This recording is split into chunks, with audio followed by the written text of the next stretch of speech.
Hello my friends and welcome back to EVE Online with me, Mark from Dadex, and today we're going to take a Dragoon out for a spin, an Amaar Tech 1 destroyer. It's a drone boat and we're going to take it into the Abyss, which is quite an interesting place to take a drone boat, as we shall see. Bonus wise, it's all about the drones. You get 10% increase to drone damage and hit points per level of Amaar destroyer. Ours is level 4, and the roll bonus is 25% bonus to drone speed, so they get there quicker and maybe harder to hit. The other bonuses relate to energy neutralizers and Nosferatus. Not very relevant today, but could be in other situations. So we shall simulate the fit, and in the top slots as a secondary weapon to the drones, we've got light missiles today. We've got the compact light missile launchers loaded with Nova ammo for thermal damage. We've got 29km range there. We've got a Weber. If anything gets close, we can slow it down. We've got a Microwarpdrive. We definitely need that to get around these sites in a good time and get those loot boxes. An afterburner is just too slow. We've got a cat battery in the mid slot, and do remember it also gives us some resistance to being neutered, as well as an increase to our own capacitor. Obviously we need all the capacitor we can get to really power the reps, and that resistance to getting neutered is always going to be handy. In the low slots we've got damage control 2 to up all the resistances. We've got 2 drone damage amplifier 2s to boost the damage on the drones, and an enduring armor repairer, again to save on cap, make the fit a little bit easier. In the rig slots we've got 2 auxiliary nano pumps to increase the amount of repairs we get from the repper, and a rig to close the EM resistance hole on our armor. Not relevant to this run, but it's something I always do because you know me, my ships always end up in low sec. In the drone bay we've got 15 Hobgoblin 2s. Keep it simple, it's thermal damage we're after today.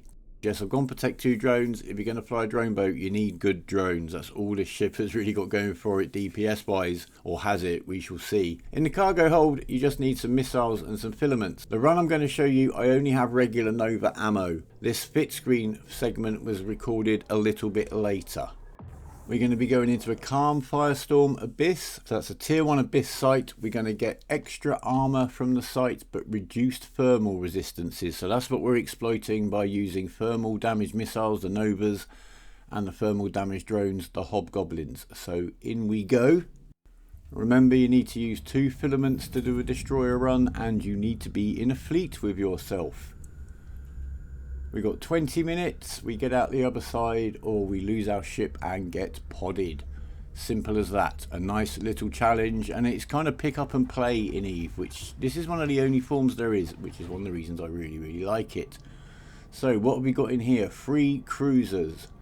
I don't think this wave will be too much of a trouble for us. We also have no towers in this room.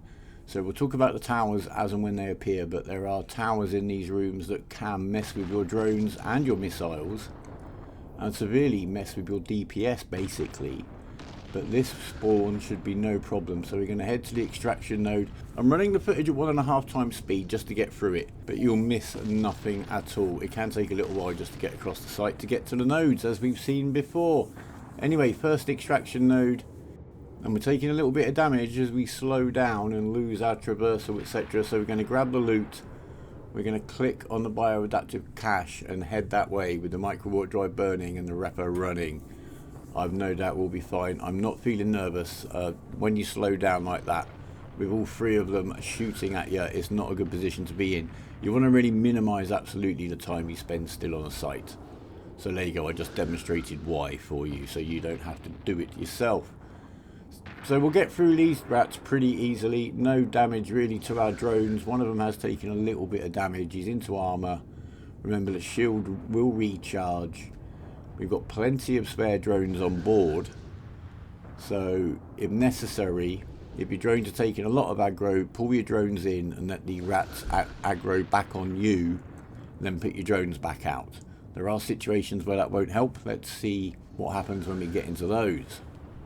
But for now, we can just head over here at our leisure, while our missiles and our drones munch away at the rats, and our repper keeps us nice and healthy. There you go, last rat down, gate open. There's the lovely bioadaptive cache, so let's blow it up and grab the loot, shall we? Always time to grab a screenshot, hopefully. There you go, what we got in here? Get the drones in, let's not forget that. I haven't used the drone boat for a little while. I'll have to get back into the swing of looking after the team. About 800,000 in that box. There was about 500,000 in the other box, so about 1.3 from the first room, but it's the grand total at the end that matters, and nothing exists until we got it out of here anyway. Right, let's get to that lovely beautiful gate up there. And the reason the Gila's used so much in the Abyss, and obviously that's really a drone boat, although it's got quite a lot of missiles too, is that it gets such crazy bonuses on the drones that make the drones so tough. Ishtar's are pretty good in the Abyss too. In fact, Dex uses his quite a lot. Now the tower in this room is a short range deviant automata suppressor. It's going to hit our drones, it's going to hit our missiles, it's going to hit rat drones too. And these Tessellas are drones. Now this has got an optimal range of 15 kilometers. So we're not going to put our drones out, but we're going to stay close to this tower, let these rogue drones kite into us, and let the tower munch them. I'm going to put the missiles on them, even though you may be able to see they don't all get there, they don't all hit. But obviously we're wasting nothing firing cheap missiles at them. But we don't want to be losing our drones. And look, it is the tower damaging these rats, not me. So I'll get more of them locked up so we can see. The Damavik is going to need dealing with, but we can get away from the tower, then put our drones out and take care of the Damavik. We're not taking any scary damage. We grabbed 200,000's worth of loot out of that extraction node, and we'll just orbit the tower now until these guys have all gone down. There you go, and then we'll fly away from it, lock up that Damavik. Once we're about 15k away, and the Damavik obviously is 15k away ish from the tower as well, we'll put the drones out and take him down. So for now we'll just head over to the other extraction node with the Microwarpdrive burning and let him follow us out there away from the tower. He's a pretty speedy guy. Once he starts burning out after us, he'll catch us up. He's going to be quicker than us. So yeah, we'll just let him do that. Drones out. We think we're far enough away now. We'll cut the Microwarpdrive, let him just catch up with us. Get him nice and close. Might even put the web on him. There you go. There's the guys. They're all safe and sound. Not getting hit by the tower. We will take some damage from the Damavik, but one is never too dangerous. So just rep as appropriate. We're never looking short of capacitor when we're not so far, fingers crossed. I'll probably just jinx myself there. But yeah, the cap battery's working pretty well, isn't it? And if we have a look actually, if we just run the Microwarpdrive, it doesn't run down the capacitor, so burning around is, we're still recharging. That's handy, it saves us time. Some fits you have to wait at the gate. The Thrasher is one that we have had to do that with a few times, isn't it? Wait for shields and cap to recharge because we burnt around so much. So we'll head over here, see what loot we've got here. You'll also see an example of one of the dangers of the Abyss, especially when you're coming over to these nodes, is getting tangled up on the scenery. Because once you're behind this rock, you can clip through some of the scenery like we do here. We got 650 odd grand out of that, by the way. But now we're trying to get to the next point, which is behind the rock, and it won't let us clip through the rock. So what you need to do is manually click out in space away from the rock just to get away from it. So just click over there somewhere, burn away, and then once you're clear of the scenery, then head back to what it is you want to get to. There you go, sorted. So the problem is, if you get clipped onto that scenery whilst the rats are shooting at you, you lose all your speed. You're a very easy target. You can take some really heavy damage. Much worse than I took at that first extraction node when I was just getting up to speed. So try to get used to, as hopefully I will, when to cut your afterburner off as you approach the node, so you don't plow straight into it and clip out the scenery like I did on the last one. So let's see what we've got in this one. Come on, be good to us. It's a huge amount. It's 400,000. It all goes in the pot. It all counts, doesn't it? So let's head over to the bioadaptive cache. Supposedly the best loot box in the room, but that does vary, I can assure you. But first, let's talk Astero skins. I still have some of these up for grabs, my friends. So leave your comments down below about your experiences in the Abyss. Especially, do you use drone boats? What do you find? What's your favourite method? Are you finding the Abyss a good way of just improving your skills in the game in general? Get a couple of nice screenshots on the way back. Why not, eh? Very nice, these sites, if you've never been in the Abyss. And the different types of Abyss sites have very different effects and environments. And you pick up the multi-plasmid relevant kind of to the effects on that site as well in each type. So in a Firestorm site, if I pick up any multi-plasmids which you use then to create mutated modules, they'll be relevant to armor. So in this box we have about 1 million, a cool million. It's good, it's all mounting up. Let's get through the gate and into the last room. We're pretty much exactly halfway on the timer, 9 minutes 20 seconds left. So we're looking good. There shouldn't be anything that can spawn in the third room we can't kill in 9 minutes. And we've got a battleship just to prove the point. It's not the tankiest battleship there is. In fact, I'll tell you a little story in a moment. Now, the chances are, there you go, we're going to get quite a good whack off him before we even pick up any speed. This guy hits hard, so we need to get in pretty close and we need to stay pretty quick and we need to be ready to get the repper running. There we go. The cruiser you can kind of take out on the way in. He's not really the problem at all. He's not going to do you much damage. Once you get in under the gun, or whatever this cannon thing is on this rat, whatever we want to call that weapon, once you're in under that and he can't track you, you're safe. But you will take some damage on the way in. Just ride it out. That's the only thing you can do. Unfortunately, with the Microwarpdrive burning, we're blooming our signature radius, but we need to get over there quickly. And now we're in pretty close. We can cut the reps. I've got the weapons on the cruiser for now. But yeah, in these rooms with these battleships, just get straight over to the battleship so he can't hit you. If you start going for extraction nodes, slowing down, even that rock right at the beginning of the room, if I glitched into that and lost the ability just to burn away and get some movement going on, that could have been a very quick room actually. Very sneaky rock to be right there in front of us when we spawned in.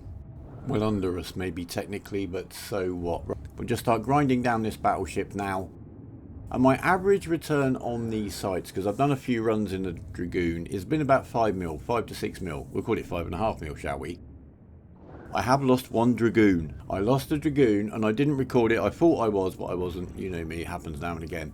It was a triple battleship spawn. The first 2 rooms had these guys in.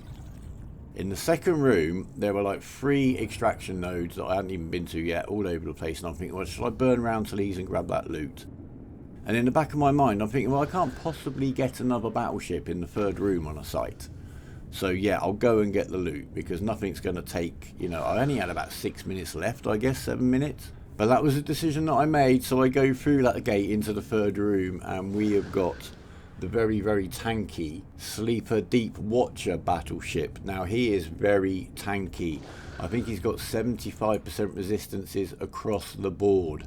And I just couldn't do it, and I knew I wasn't going to do it, and it was one of those where you just have to sit and watch the timer and wait, basically.